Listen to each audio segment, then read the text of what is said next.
Alright Abhishek ji, आगे चलते हैं। खेल में आएगा 11वां प्रश्न। तीनों लाइफलाइन आपकी जीवित है। Yes sir. और ये लीस्ट रिस्क वाला प्रश्न होता है, क्योंकि अगर आप मान लीजिए गलत हो भी गए तो कुछ खोएंगे नहीं। 11वां प्रश्न आएगा 6,40,000 रुपए। अगला प्रश्न ये रहा।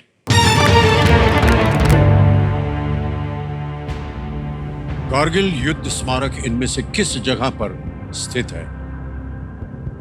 Which of these places houses the Kargil War Memorial?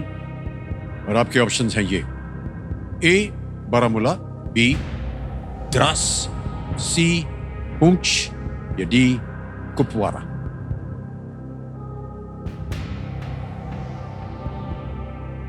समय ही समय आपके पास। टिकटिकी जी शांत हो गई है। तीनों लाइफलाइन है, खेलिएगा जरूर इससे।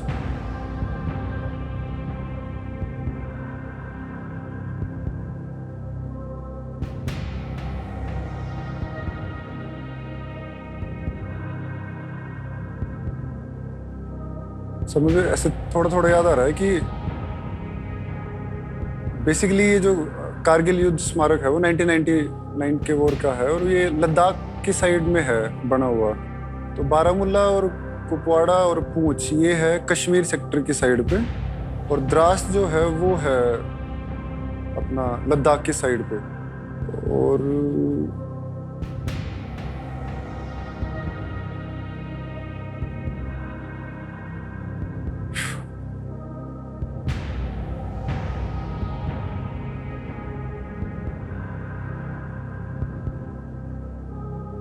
सर बी को लॉक करूंगा मैं।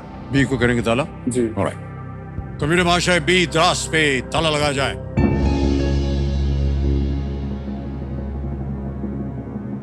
बहुत सोच रहे थे आप भाई साहब। आपने बारामूला, पूंछ और कुपवारा को अलग कर दिया, क्योंकि आपने कहा ये कश्मीर की ओर है और द्रास जो है वो लद्दाख की ओर है, और ये कारगिल वॉर जो है उसी तरफ हुई थी। आपके पास तीनों लाइफलाइन थी यहाँ पर। हमने आपसे कहा था खेलिएगा जरूर, क्योंकि अगर गलत हो भी गए तो कुछ खोएंगे नहीं। खोने की कोई संभावना? ये बिल्कुल सही जवाब दिया आपने। वेल प्लेड अभिषेक, बहुत अच्छी तरह आपने सोचा। कारगिल वॉर मेमोरियल द्रास लद्दाख में स्थित है, जो कारगिल युद्ध के समय एक बहुत ही स्ट्रेटेजिक पॉइंट था। Yes. Well played Abhishek ji. चलिए आगे चलते हैं। 12वां प्रश्न आ रहा है 12,50,000 रुपए का, और वो प्रश्न आपके स्क्रीन के ऊपर ये रहा। 1948 ओलंपिक के उद्घाटन समारोह में स्वतंत्र भारत के पहले ध्वजवाहक कौन थे? Who was the first flag bearer for independent India at the opening ceremony of the 1948 Olympics? और आपके ऑप्शंस है ये आपके सामने। A Balbir Singh senior, B Talimeren Ao, C Leslie Claudius, D Gurnam Singh.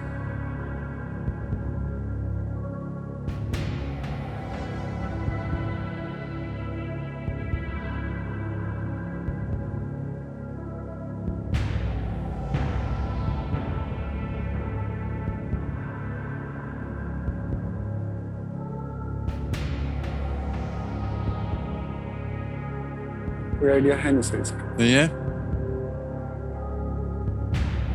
मतलब मुझे जितना याद आ रहा, बलबीर सिंह सीनियर मैंने पढ़ा है शायद, तो वो मुझे लग रहा है, बट अभी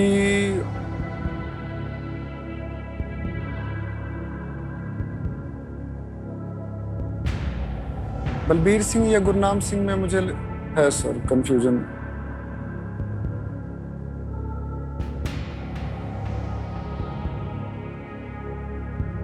लाइफलाइन लूंगा सर मैं। ओके, कौन सी लाइफलाइन? मैं वीडियो कॉल अ फ्रेंड करूंगा sir. Video call a friend. Okay, जी। कैमरे महाशय, वीडियो कॉल अ फ्रेंड की लाइफलाइन अंकित कर दी जाए। और अभिषेक जी, आपने 3 नाम दिए थे, यहाँ पर आ गए हैं वो नाम। वेदपाल जी हैं, विजय दहिया, गौरव। सर मैं वेदपाल, मेरे फादर हैं। आपके फादर का नाम है? ओके, वेदपाल जी को वीडियो कॉल लगाया जाए। पिता है शेख संधू जी के।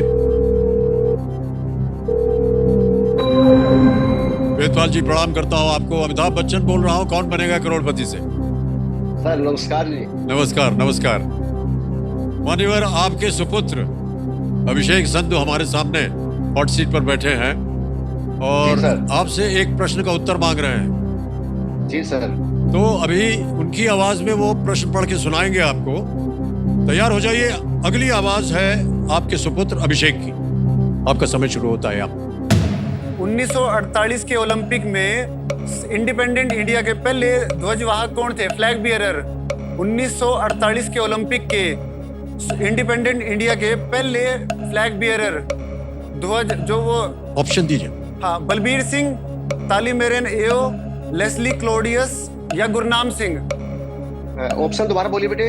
बलबीर सिंह, तालीमेरन एओ, लेस्ली क्लोडियस या गुरनाम सिंह। ये ऑप्शन बी तालीमेरन एओ। हाँ, ये 95% मुझे लगता है ठीक है। कहीं मैंने पढ़ा है शायद ये। ठीक, थैंक यू। ठीक है। कह रहे हैं बी तालीमेरन एओ।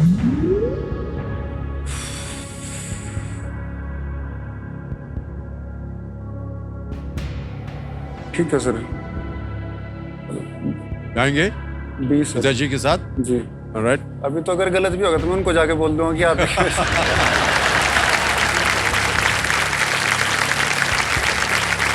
बोलिए क्या किया जाए। जी सर। बी तालीमेरन एओ, बी पे ताला लगाया जाए।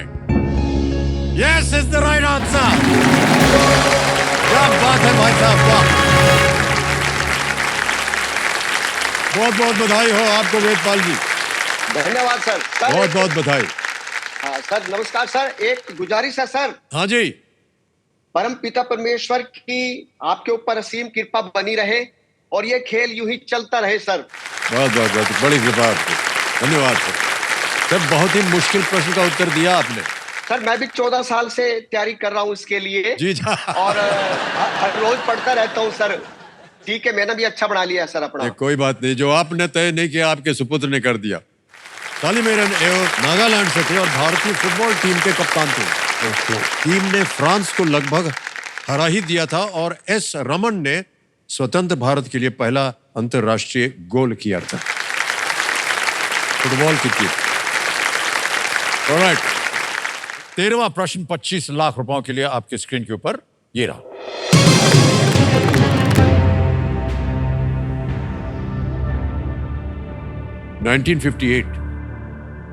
अट्ठावन से लेकर के 61 तक किन दो देशों के बीच राजनीतिक संघ को संयुक्त अरब गणराज्य के नाम से जाना जाता था?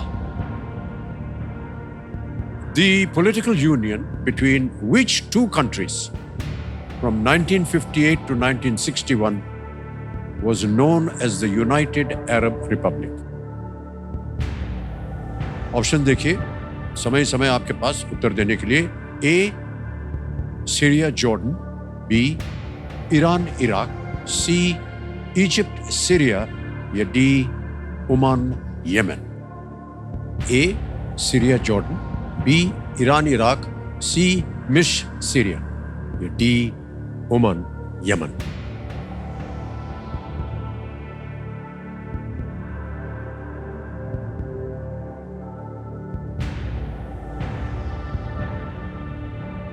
सर इसका सी तो नहीं होगा क्योंकि इजिप्ट अफ्रीका में इस साइड है और सीरिया एशिया में इस साइड है और बीच में इजराइल और सऊदी अरेबिया वगैरह भी है, तो वो तो नहीं। इजराइल तो इंडिपेंडेंट रहा है।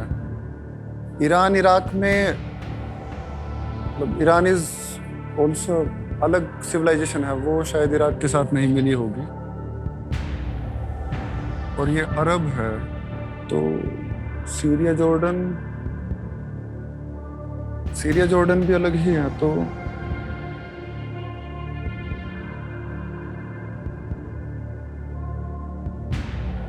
सही उत्तर आपको देंगे, देखिए 25 लाख।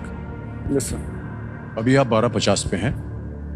2 लाइफलाइन है आपके पास। यहां गलत हो गए तो आप गिर जाएंगे नीचे 320 पे। आपके पास 2 लाइफलाइंस अभी भी जीवित है, उनका उपयोग किया जा सकता है। फिर भी अगर आपको आगे खेलना है, आपको रोकेंगे नहीं। सही हो गया तो 25 लाख, गलत हो गया 3-20।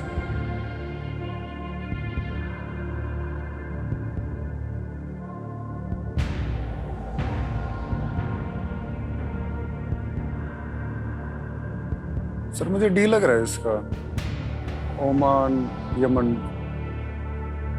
सी और बी तो नहीं होना चाहिए इसका।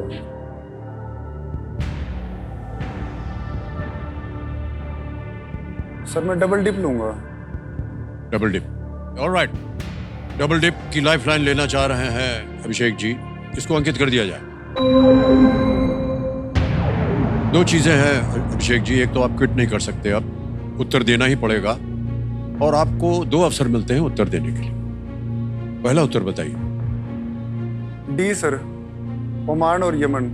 ओमान यमन डी कह रहे हैं, ताला लगाया जाए।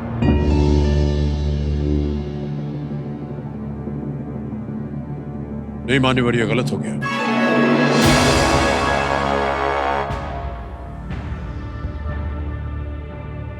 अब बचाए आपके पास Syria, Jordan, Iran, Iraq, Egypt, Syria.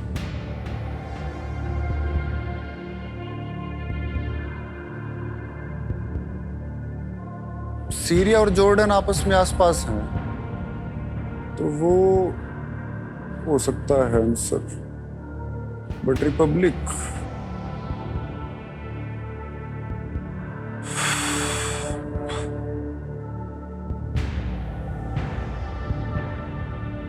Sir C को कर दीजिए लोग। C, Egypt, Syria. Yes sir. C कह रहे हैं इजिप्ट सीरिया पे ताला लगाया जाए।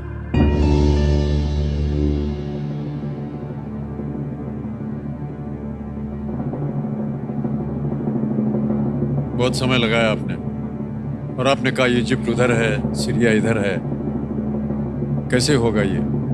लेकिन भाई साहब हो गया ये।